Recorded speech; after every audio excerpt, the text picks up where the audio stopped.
Hello friends, today we study polygon law of vector addition. polygon law of vector addition क्या होता है? तो इसमें एक से अधिक वेक्टर्स को ऐड करते हैं।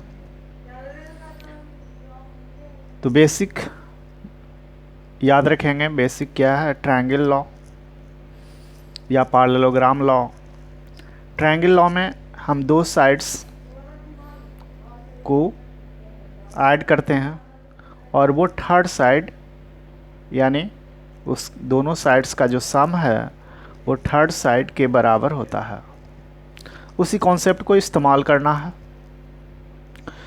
पॉलीगन ए अगर साइक्लिक ऑर्डर में है तब इसका रिजल्टेंट 0 होता है, लेकिन केवल लास्ट वाला साइड अगर अपोजिट कर दें तब उसका रिजल्टेंट बाकी बचे साइड्स के सम के बराबर होगा। इसको आगे हम लोग साबित करेंगे या दिखाएंगे कैसे ये काम करता है। तो सबसे पहले इसका डिफिनीशन देखें।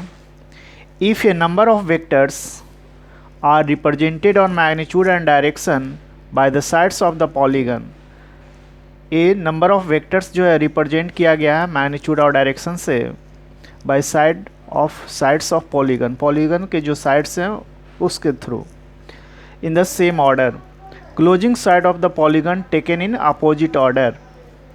इसके जो लास्ट जो साइड हैं वो अपोजिट ऑर्डर में लिए गए हैं। Represented the resultant magnitude and direction, magnitude और डायरेक्शन में इसके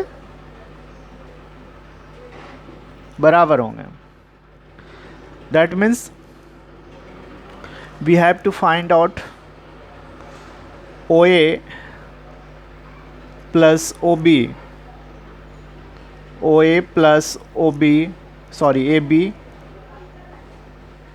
plus BC plus CD plus DE must be equal OE।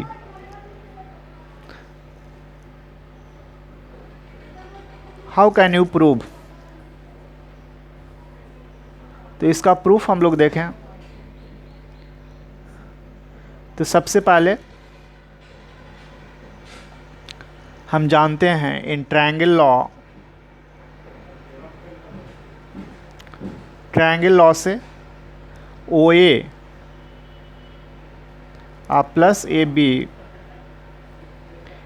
OA plus AB ये बनेगा OB के बराबर। फिर ये OB प्लस BC ये बनेगा OC के बराबर, ये बनेगा OC के बराबर।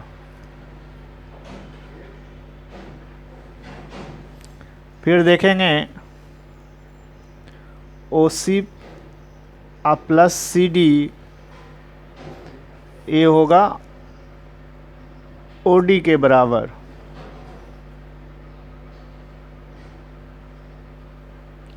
OD के बराबर और OD प्लस DE ये होगा OE के बराबर।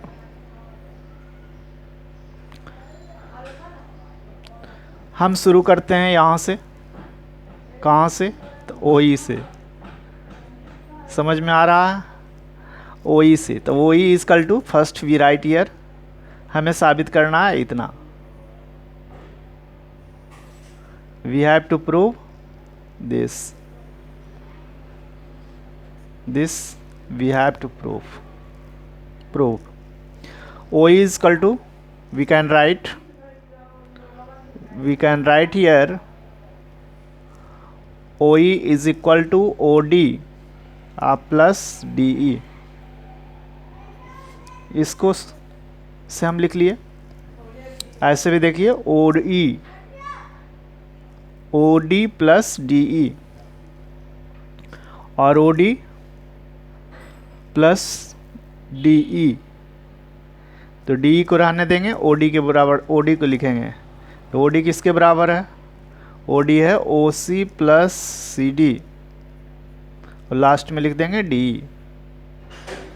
यानी ये इसको इतने लिखे और इसके बराबर ये दोनों लिख दिए, इसके बराबर। फिर इसके आगे चलेंगे तो लास्ट में ये हम लिखेंगे OC। OC किसके बराबर होगा, तो OC होगा OB plus BC plus CD plus DE। फिर लास्ट में OB किसके बराबर होगा, तो OB होगा, OC के लिए हमने लिख दिया। अब OB किसके बराबर होगा, तो OB की जगह पर हम लिखेंगे, क्या लिखेंगे, OA प्लस AB और बाकी लिख देंगे plus BC plus CD plus DE। Be right here. So OA plus OAB plus BC plus CD plus DE plus बराबर equal to OE। So we can write here, this is OE. OE is equal to OA plus AB plus BC plus CD plus DE. This is proved. तो हमने basic इस्तेमाल किया triangle law का। तो हमने सीखा polygon law क्या है, एक से अधिक वेक्टर्स को ऐड करना है ट्रायंगल लॉ के मदद से। बहुत सारे साइड्स रहेंगे तो ये होगा। अगर साइक्लिक ऑर्डर में हो जाए, इसी में अगर मान लीजिए ये साइड से है, ये साइड से है, ये साइड से है और ये साइड से और ये साइड से, तो इसका रिजल्टेंट क्या होगा, तो ये P है, Q है, R है, M है, N है, O है, ये सारे वेक्टर्स हैं। तो ये सारे वेक्टर्स को ऐड करेंगे तो ये इसका सम जो होगा वो 0 के बराबर होगा, क्योंकि साइक्लिक ऑर्डर में R plus M plus N plus O is equal to 0। तो कोई भी अगर वेक्टर साइक्लिक ऑर्डर में हो, कोई भी figures closed figure cyclic order में हो, तब उसका रिजल्टेंट 0 होता है। याद रखेंगे। Thanks for watching this video. Okay, thank you, bye bye.